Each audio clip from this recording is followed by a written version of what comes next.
नमस्कार, बहुत स्वागत है आपका। आप देख रहे हैं आपकी आवाज और आपके साथ मैं हूं आसिफ शेख।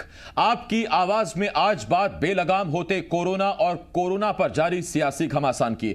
2 दिन पहले केंद्रीय स्वास्थ्य सचिव ने छत्तीसगढ़ में बढ़ते कोरोना के मामलों पर चिंता जाहिर की थी। इसके बाद केंद्रीय स्वास्थ्य मंत्री डॉक्टर हर्षवर्धन ने एक के बाद एक 3 ट्वीट कर छत्तीसगढ़ के हालातों का जिक्र करते हुए बघेल सरकार पर निशाना साधा था, जिसके बाद अब सीएम भूपेश बघेल ने केंद्र को जवाब दिया है। सवाल यह है कि कोरोना जैसी महामारी पर भी सियासी रोटियां क्यों सेकी जा रही हैं? सवाल यह है, क्या कोरोना के बढ़ते मामलों के लिए वाकई राज्य सरकार की नीतियां ही जिम्मेदार हैं? ऐसे ही कई सवाल हैं जिनके जवाब जानने की कोशिश करेंगे। एक खास पैनल भी हमारे साथ जुड़ेगा, लेकिन आइए सबसे पहले एक रिपोर्ट देखते हैं।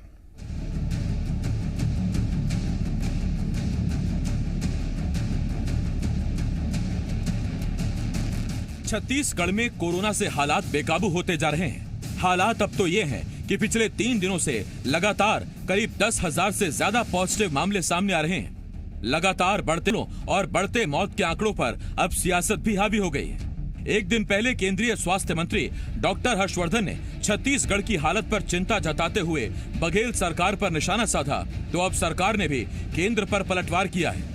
सीएम भूपेश बघेल ने एक दिन पहले छत्तीसगढ़ के स्वास्थ्य मंत्री टीएस सिंहदेव के केंद्र को दिए जवाब को सही ठहराया, तो साथ ही उन्होंने कहा केंद्र सरकार छत्तीसगढ़ के आंकड़ों पर तो चिंता जता रही है, पर बीजेपी शासित गुजरात और एमपी के आंकड़ों को बताने से बच रही है, जबकि वहां हालात ज्यादा गंभीर हैं। वो वैक्सीन हमको पहली बार 3 दिन का दिया, नहीं तो रोज का वैक्सीन आता तो रोज लगा रहे हैं। आज बताएं कि लगभग हमारा 12% वैक्सीनेशन हो चुका है। कितने भारतीय जनता पार्टी शासित राज्यों में 12% हुआ वैक्सीनेशन? जो हमारे स्वास्थ्य मंत्री ने जो बातें कही उसे चिढ़े हुए हैं और चिढ़ के इस प्रकार से बयान दे रहे, ये उचित नहीं है। दरअसल सीएम का ये जवाब तब आया है जब पहले केंद्रीय स्वास्थ्य सचिव ने छत्तीसगढ़ में बढ़ते मामलों का जिक्र किया और उसके बाद केंद्रीय स्वास्थ्य मंत्री डॉक्टर हर्षवर्धन ने ट्वीट कर छत्तीसगढ़ में कोरोना को बेकाबू बताते हुए सरकार पर निशाना साधा था।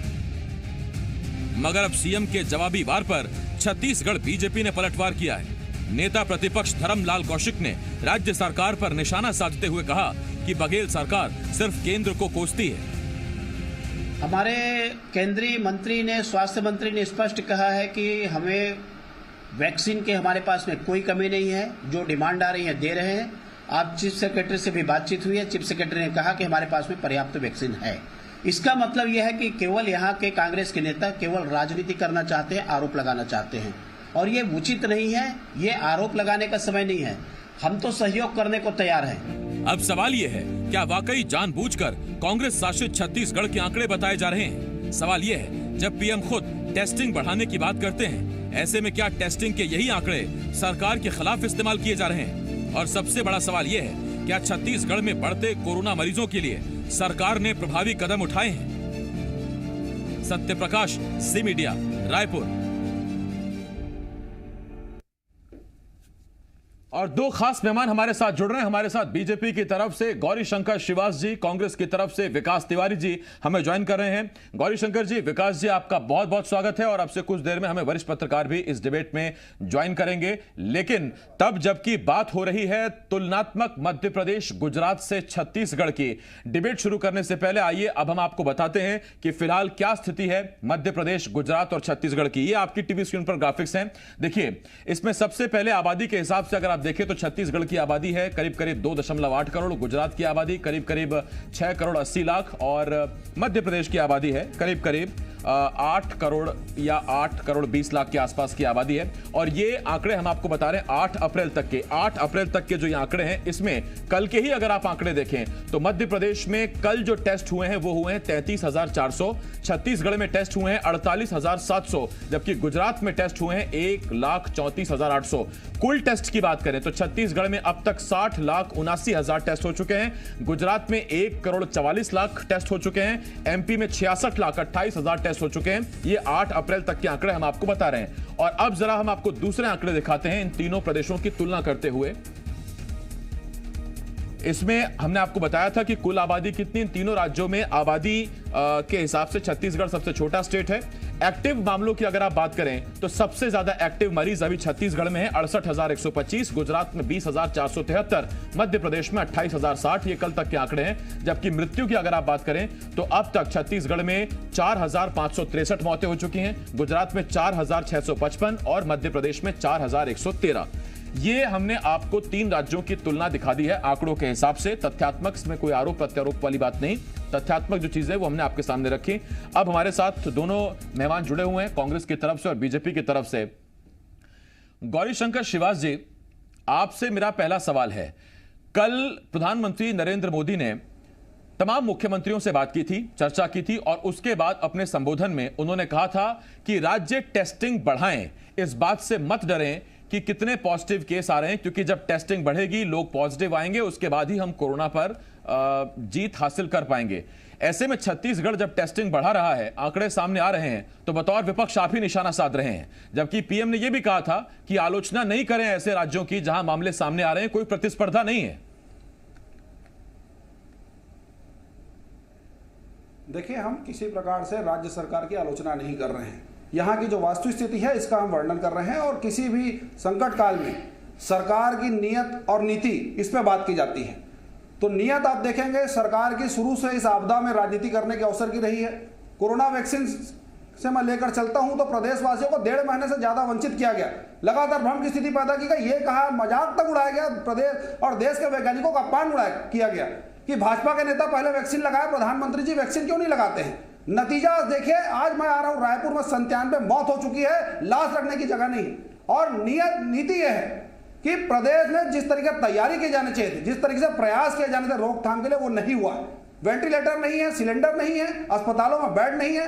आप टेस्ट कर रहे हैं, अच्छी बात है, लेकिन टेस्ट भी आप रैपिड एंटीजन टेस्ट कर रहे हैं। जब केंद्र सरकार ने, ड्रग कंट्रोलर ने आपको सीधा विशेष प्राधिकार दिया है वैक्सीन लगाने का, उसको आप नामंजूर कर रहे हैं। तो ये आपकी नीति है। आप क्या चाहते हैं कि छत्तीसगढ़ में लोग बेमौत मर जाए? आप टेस्ट भी कर रहे हैं ज्यादा। चलिए आसिफ जी, मैं आपकी बात से एक तरफ से सहमत होता हूं, आप टेस्ट कर रहे हैं, लेकिन पॉजिटिव होने के बाद उसको ट्रीटमेंट कहां दे पा रहे हैं आप? अस्पतालों में ना बेड नहीं है, नए कोविड सेंटरों का निर्माण नहीं हुआ है। रायपुर राजधानी में पिछले बार इंडोर स्टेडियम को आपने 200 बेड का अस्पताल बनाया था, वो भी नहीं बना है। कई सारे कोविड सेंटरों के हालात ये है, ना दवाई है ना डॉक्टर है। तो टेस्ट आप कर रहे हैं और टेस्ट कर लीजिए, लेकिन ट्रीटमेंट अगर नहीं दे पाएंगे तो फिर आपके पास एक बहुत अच्छा आसान उपाय है केंद्र सरकार के ऊपर ठीकरा फोड़ने का। अब आप कह रहे हैं कि वैक्सीन नहीं दे रही केंद्र सरकार, वैक्सीन दिया तो उसको आपने रोकथाम लगा दिया। इस प्रदेश के सूबे के जो स्वास्थ्य मंत्री हैं, तो ऐसा लगता है कि स्वयं वैज्ञानिक बन चुके हैं, जिन्होंने आज इस प्रदेश को यहां पर लाकर ढकेल दिया है। आपके टीवी स्क्रीन में इस बात को प्रमाणित तौर पर मैं देख पा रहा हूं कि 4500 से ज्यादा आंकड़ा पहुंच चुका है मौत का। और यह दर्दनाक स्थिति के लिए जिम्मेदार है सरकार की नीति और नीयत है, जिन्होंने वैक्सीन का तो अपमान किया, प्रदेशवासियों का अपमान किया, वैज्ञानिकों का अपमान किया। देश विदेश में इस वैक्सीन की जितनी डिमांड थी, वो सारे चीजों को धता बताते हुए इस सरकार ने इस आपदा में जो राजनीति करने का जो अवसर खोजा है, गौरीशंकर जी, आ रहा हूं आपके पास। परिणाम है कि प्रदेश का आज आम बीजेपी सरकार पर आरोप लगा रही है, सिसक रहा है साहब, आपदा में सियासत हो रही है। मैं गौरीशंकर जी आ रहा हूं आपके पास। डिबेट में स्वागत करता हूं मैं अवधेश मलिक जी का, वरिष्ठ पत्रकार हैं, हमारे साथ जुड़ रहे हैं। अवधेश जी, बहुत स्वागत है आपका। लेकिन अवधेश जी, आपके पास मैं आऊं उससे पहले विकास जी आपके पास आ रहा हूं। और विकास जी, मेरा आपसे एक सवाल, सीधी बात सर, कोवैक्सीन आज मुख्यमंत्री भूपेश बघेल और गृह मंत्री ताम्रध्वज साहू साहब ने आज वैक्सीन लगवाई और इत्तेफाक से उनको वही कोवैक्सीन लगी है जिसका टीएस सिंहदेव साहब विरोध करते थे। मेरा तब भी यही सवाल था, मेरा आज भी यही सवाल है कि जब देश में 2 संस्थाएं आईसीएमआर और डीसीजीआई, जिनके पास यह जिम्मेदारी है कि वो वैक्सीन को अप्रूवल दें, जब उन्होंने इमरजेंसी अप्रूवल दे दिया था, तो उस वक्त कोवैक्सीन पर यह बयान देना कि लोग अपने रिस्क पर लगाएं, अभी ये वैक्सीन मिलनी नहीं चाहिए, ये क्यों कहा गया था? और आज जब वैक्सीन आपके पास पहुंच गई है, अब आपको आपत्ति नहीं, अब आप कह रहे हैं कि पहले दूसरे देशों को मत दीजिए वैक्सीन, अपने देश में लगाइए। पहले आप इसी का विरोध कर रहे थे।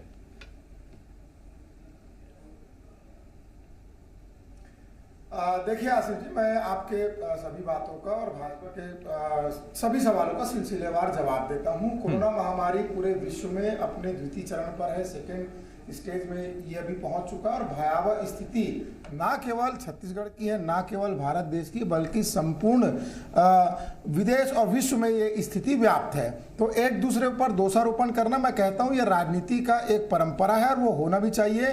पक्ष और विपक्ष इसीलिए है। पत्रकार लगातार इस बात पर सवाल भी उठाते हैं और उठाना भी चाहिए। मैं उनको पत्रकारिता धर्म के लिए मैं सलाम भी करता हूं। लेकिन विषय यहां पर यह है जो व्यवस्थाओं की बात, अगर हम 1.25 साल पहले चलें तो कांग्रेस के तत्कालीन अध्यक्ष राहुल गांधी जी ने कहा था कि एक बहुत भयंकर महामारी के रूप में, एक कोरोना महामारी एक सुनामी के रूप में आने वाला है, इसके लिए तैयारियां की जानी चाहिए। इंटरनेशनल जो फ्लाइट्स हैं उसको तत्काल अगर बंद कर देते तो आज मैं समझता हूं कि 1 लाख से ऊपर एक्टिव केस रोजाना भारत देश में नहीं आते। आज भारत देश संक्रमित राष्ट्रों की सूची में दूसरे पायदान में पहुंचने की स्थिति में है और इसके बावजूद लगातार जो केंद्र सरकार और राज्य सरकार का तालमेल हो रहा है। देखिए, आप N95 मास्क हो, चाहे आप अन्य और जो सामान हो, वेंटिलेटर हो, विदेश भेजे नाम कमाने के लिए, ठीक है, लेकिन अपने देश में भी इस चीजों की व्यवस्था करनी जानी चाहिए। अभी आप देखिए रेमडेसिविर जो इंजेक्शन है, जो एंटी फ्लू इंजेक्शन है, जो कोरोना महामारी के लगभग सभी मरीजों को, जो मॉडरेट टू सीवियर पेशेंट है उनको लग रहा है, उसकी तक की कमी हो गई। आसिफ जी, मैं आपको बताना चाहूंगा कि भारत देश में भारत सरकार ने केवल 5 कंपनियों को इसका अनुमति दिया कि आप इस इंजेक्शन को बनाओ। आज 50 की आवश्यकता है। हम आपके राष्ट्रीय चैनल के माध्यम से नरेंद्र मोदी जी से अनुरोध करते हैं कि रेमडेसिविर के उत्पादन के लिए आप 50 से अधिक कंपनियों को तत्काल आज रात आप उनको अनुमति दें ताकि लोग कोरोना महामारी से मरने के लिए बचे। रही बात टेस्ट करने की, तो टेस्ट में आप देखिए छत्तीसगढ़ राज्य 10 प्रथम राज्यों में शुमार रहा और जो प्रथम डोज लगा है कोरोना वैक्सीन का, कुल आबादी का 10% से अधिक लोगों को पहली खुराक दी जा चुकी है। मुख्यमंत्री भूपेश बघेल इन तमाम चीजों को मॉनिटर कर रहे हैं। मैं आरोप नहीं लगाना चाहता, मैं तो हाथ फैला के प्रधानमंत्री नरेंद्र मोदी जी से मांग करता हूं कि रेमडेसिविर की मांग कांग्रेस कर रही है। मैं आता हूं उस पर आपके पास विकास जी। विकास जी, आता हूं मैं आपके पास डिबेट में। हमारे साथ अवधेश मलिक जी वरिष्ठ पत्रकार हैं, जुड़ गए हैं। अवधेश जी, स्वागत करता हूं मैं आपका डिबेट में। विकास जी, आ रहा हूं सर, आ रहा हूं विकास जी। अवधेश जी, मेरा पहला सवाल आपसे यही है सर, सियासी आरोप प्रत्यारोप दोनों तरफ से हैं। एक तरफ सरकार जवाब दे रही है कि सिर्फ छत्तीसगढ़ के आंकड़े आप क्यों बता रहे हैं, आप गुजरात की बात क्यों नहीं कर रहे हैं, आप मध्य प्रदेश की बात क्यों नहीं कर रहे हैं। उधर केंद्र सरकार, पहले केंद्रीय स्वास्थ्य सचिव, उसके बाद केंद्रीय स्वास्थ्य मंत्री, वो छत्तीसगढ़ पर बार बार फोकस कर रहे हैं कि छत्तीसगढ़ में देखिए ये मामले सामने आ रहे हैं। जब प्रधानमंत्री लगातार कह चुके हैं कि टेस्टिंग बढ़ाई जानी चाहिए, आलोचना नहीं होनी चाहिए, कोई प्रतिस्पर्धा नहीं है, तो फिर छत्तीसगढ़ निशाने पर क्यों है?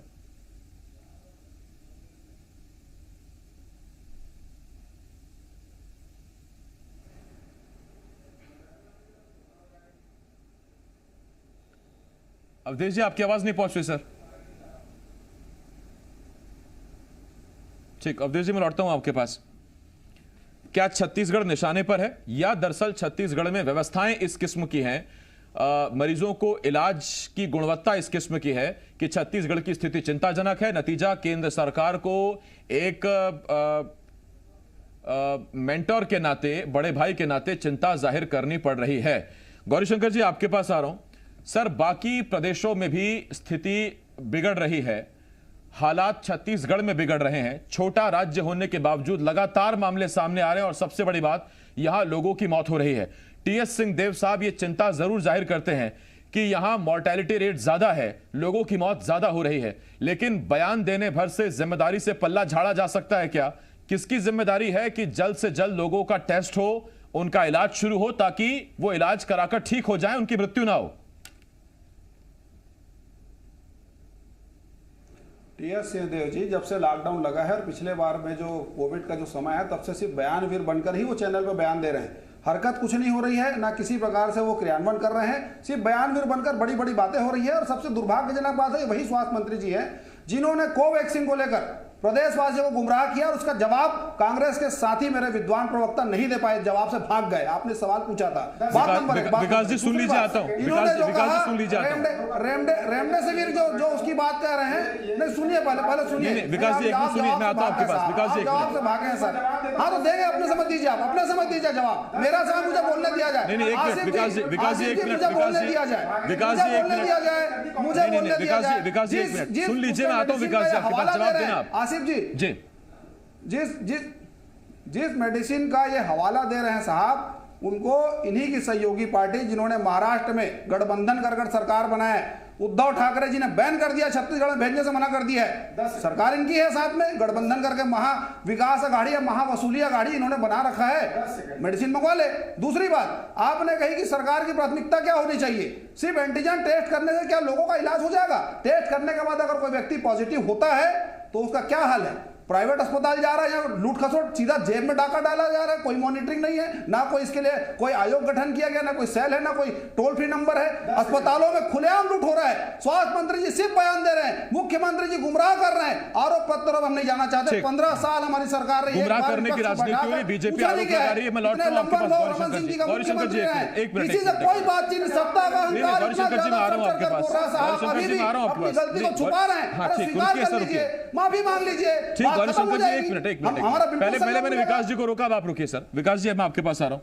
विकास जी, कौन किसको क्या बैन कर रहा है, कौन रोक रहा है, वो एक अलग बात है। मैं तो आपसे सीधा ये पूछ रहा हूं कि इतने छोटे प्रदेश में केसेस पॉजिटिव आ रहे हैं, उसके लिए आपकी कोई आलोचना नहीं कर रहा। आप टेस्टिंग कर रहे हैं, अच्छी बात है, लेकिन जो ये मोर्टेलिटी रेट बढ़ रहा है, जो लगातार आप देखिए छत्तीसगढ़ में हुई मौतें, इतने बड़े राज्यों जहां आबादी 8 करोड़ 9 करोड़ है, उन राज्यों के टक्कर में है छत्तीसगढ़ की मौतें। ये क्या वजह है सर इसकी? कौन देखेगा इसको? सिर्फ बयान देने भर से काम चल जाएगा क्या? देखिए, सिलसिलेवार हम जवाब देंगे आसिफ जी। और जो भी मौत हुई है दुखद है, भगवान किसी के घर में मौत ना कराए, लेकिन भागने और डरने का काम भाजपा और आरएसएस का है, माफी मांगने का काम तो आरएसएस से ही आप जानते हैं। अभी यहाँ पर जो बात आ रही है कि कोवैक्स को मना किया गया था, थर्ड ट्रायल उसका देश में हुआ नहीं था, वैज्ञानिक लोग इसमें चिंता जाहिर किए थे। अब मेरा एक सीधा सा सवाल है, एम्स और बड़े बड़े अस्पताल में, सर गंगाराम अस्पताल में आज थोक के भाव में वो डॉक्टर फिर से पॉजिटिव हो रहे हैं जिन्होंने कोवैक्स के 2 डोज ले चुके हैं। मैं इसलिए सवाल खड़ा कर रहा हूं क्योंकि वैज्ञानिक ना मैं हूं ना मेरा आरोपी जो आरोप लगा रहे मित्र वो वैज्ञानिक है, लेकिन अगर किसी वैक्सीनेशन में थर्ड ट्रायल नहीं होता, आप किसी भी डॉक्टर से बैठा के पूछ लीजिए, इसमें जब तक आप थर्ड ट्रायल नहीं होगा यह वैक्सीन खतरनाक नहीं, मैं आपसे पूछता हूं विकास जी कि अगर कोवैक्सीन कारगर नहीं है, जबकि आपके मुताबिक नहीं, विकास जी आप ही से सवाल है, विकास जी आप ही से सवाल है। नहीं विकास जी सुन लीजिए, जब 81% थर्ड ट्रायल में कोवैक्सीन कारगर है, मुख्यमंत्री ताम्रध्वज साहू नई वैक्सीन लगवा रहे हैं, तो आप सवाल क्यों उठा रहे हैं वैक्सीन पर सर? ठीक है, लगता है विकास जी तक आवाज नहीं पहुंच रही है। मैं अवधेश जी के पास जा रहा हूं। विकास जी आता हूं आपके पास, आप मुझे सुन नहीं पा रहे, मैं आपके पास आता हूं। अवधेश जी आपके पास आ रहा हूं। और अवधेश जी मेरा आपसे सवाल सीधा सा है सर सियासी एक मिनट विकास जी की ऑडियो थोड़ा नीचे करिए, उनको वो सुन नहीं पा रहे मुझे। विकास जी की थोड़ा ऑडियो नीचे करिए, मुझे सुन नहीं पा रहे हैं, जब सुनेंगे उनके पास लौट आऊंगा। अवधेश जी, सियासी आरोप प्रत्यारोपों के बीच सीधा सवाल यह खड़ा हो रहा है सर, पीएम कहते हैं कि उन राज्यों की आलोचना मत करिए जहां टेस्टिंग बढ़ने की वजह से पॉजिटिव केस आ रहे हैं, लेकिन छत्तीसगढ़ को क्या टारगेट किया जा रहा है? और दूसरा सवाल, छत्तीसगढ़ में टेस्टिंग हो रही है, अच्छी बात है, पॉजिटिव केस सामने आ रहे हैं, उनको ठीक कर लिया जाएगा, लेकिन मरने वालों की संख्या इतने बड़े राज्यों को टक्कर दे रही है, उनके बराबर यहां मरने वालों की संख्या खड़ी है, इसके लिए कौन जिम्मेदार है? देखिए आशिक, इसमें 2-3 सवाल है कि भारत एक फेडरल स्ट्रक्चर के तहत काम करता है, ठीक, जिसमें केंद्र टॉप पे होता है और स्टेट के साथ कोऑर्डिनेशन होता है। तो एक स्टेट के साथ जो समस्या है वो दूसरे स्टेट से जाके घुस के उससे समस्या का समाधान नहीं करेगी। उसके लिए केंद्र बना हुआ है, केंद्र को उसको सॉर्ट आउट करना पड़ेगा। लेकिन जहां तक इसमें बात है कि वैक्सीन की कमी की और जिस हिसाब से टेस्टिंग हो रही है, क्योंकि ये भी मानना पड़ेगा कि जो वायरस है उसने म्यूटेट किया है और काफी डेंजरस फॉर्म में है। तो एक चीज जो सबसे बड़ी चीज इसमें निकल के सामने आ रही है कि आपके पास अगर वैक्सीन का एक अच्छा स्टॉक होता तो इतनी अफरा तफरी की माहौल नहीं होती। दूसरी बात, जो लोगों की मृत्यु हो रही है वो कहाँ के लोग हैं? वो भारत के लोग हैं। पहले तो भारत आएगा, उसके बाद अगर वो छत्तीसगढ़ के लोग हैं तो क्या वो भारत के लोग नहीं है? ठीक बात। तो यहाँ पर जो प्रधानमंत्री जी हैं, जो केंद्र है, वो यहाँ से बच नहीं सकता। दूसरी बात कि जब ये वायरस अपने एक टाइप से डोरमेंट स्टेज पे चला गया था, तो उस समय यहाँ राज्य सरकार ने भी काफी गलतियां की। राज्य सरकार ने एक जिस पर वो आरोप से वो बच नहीं सकते हैं कि एक मास लेवल पे आपने एक बड़ा सा खेल का ऑर्गेनाइजेशन किया और जिस हिसाब से जो प्रिकॉशंस लेने चाहिए थे उसको हल्का लिया गया कि मानो कोरोना चला गया। जैसे एक मिनिस्टर साहब ने कहा था गो कोरोना गो, तो उसी टाइप से यहाँ क्रिकेट हुआ, लोगों ने मान लिया कि गो कोरोना गो। लेकिन कोरोना जो यहाँ पर जो सिचुएशन है कोविड-19 की, वो आपके इम्यून सिस्टम पर अटैक कर रही है, कंटिन्यूसली वो चेंज होते जा रही है। इसमें आपके पास एक ही चांस है कि जितनी ज्यादा से ज्यादा मात्रा में आप जो है तो वैक्सीनेशन को करेंगे, उसके से क्या होगा कि एक टाइप से एक हर्ड इम्यूनिटी की बात हो जाएगी और लोगों में जो है क्षमता लड़ने की उससे कुछ हद तक राहत होगी, क्योंकि वो रामबाण तो नहीं है, ये मानना पड़ेगा लोगों को, लेकिन लोगों को इससे मदद मिलेगी। ठीक, मैं अवधेश सर लौट रहा हूँ आपके पास, 30 सेकंड दे पाऊंगा विकास जी मैं आपको। और विकास जी, मैं आपसे ये पूछ रहा हूं, अब आपको अगर आवाज मेरी मिल रही हो सर, आपको राज्य की जनता ने चुना सरकार बनाने चलाने के लिए, आप सरकार चला रहे हैं, आपका काम है। केंद्र सरकार ने ICMR DCGI को चुना, ये जिम्मेदारी दी कि वैक्सीन को अप्रूवल देना है कि नहीं देना है, वो उनका काम है। फिर आप उस पर सवाल क्यों खड़ा कर रहे हैं? पहली बात। दूसरी बात, जब मुख्यमंत्री, गृह मंत्री खुद इस वैक्सीन को लगा रहे हैं, इस वैक्सीन के प्रति लोगों को भरोसा जता रहे हैं, तो बतौर आप संगठन कांग्रेस सरकार के इस जागरूकता अभियान पर पलीता क्यों लगा रहे हैं सर आप? मुख्यमंत्री ने भी आज कोवैक्सीन लगाई, साहू साहब ने भी कोवैक्सीन लगाई, उस पर आप अब भी सवाल उठा रहे हैं। देखिए आसिफ भाई, मैं तो कब सवाल उठाया मेरे को भी नहीं समझ में आ रहा है। मैं तो वैज्ञानिक आधार पर बात करूं, तीसरा ट्रायल हुआ, उसके बाद इसको वैक्सीनेशन का काम चालू हुआ है। और आपके राष्ट्रीय चैनल में मैं राजनीति से ऊपर उठकर, क्योंकि मेरे पास समय कम है और कोरोना भयावह रूप से फैल रहा है, मैं हाथ जोड़ के देश के प्रधानमंत्री नरेंद्र मोदी जी से निवेदन करता हूं कि छत्तीसगढ़ राज्य में ज्यादा से ज्यादा टीका भेजे। कम से कम 50 दवा निर्माता कंपनी को आप रेमडेसिविर, फेविपिराविर और फेविफ्लू टैबलेट बनाने की अनुमति दे। पूरे देश में हाहाकार मचा हुआ है, राजनीति करने का तो समय कतई नहीं है आसिफ भाई। और सबसे बड़ी बात यह है, जितने टेस्ट होंगे उससे ज्यादा लोगों को यहाँ पर कोरोना वैक्सीनेशन दिया जाएगा।